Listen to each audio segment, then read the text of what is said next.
Do you think that your washing machine is one of the cleanest appliances in your home? Because it takes in dirty clothes and gives out clean clothes?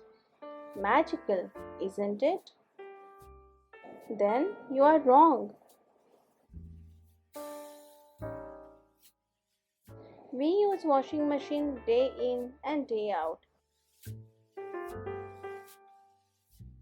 which often leads to buildup of lime scale and grime on different parts of machine.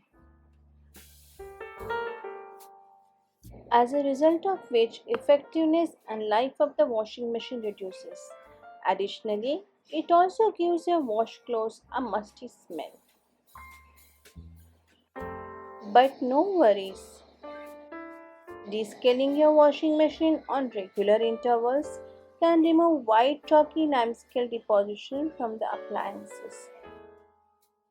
It may sound pretty hard, but in reality it is a very easy process.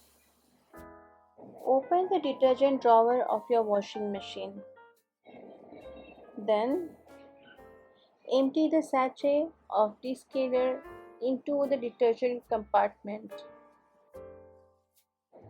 and then run the washing machine on cotton eco mode at 60 degrees Celsius.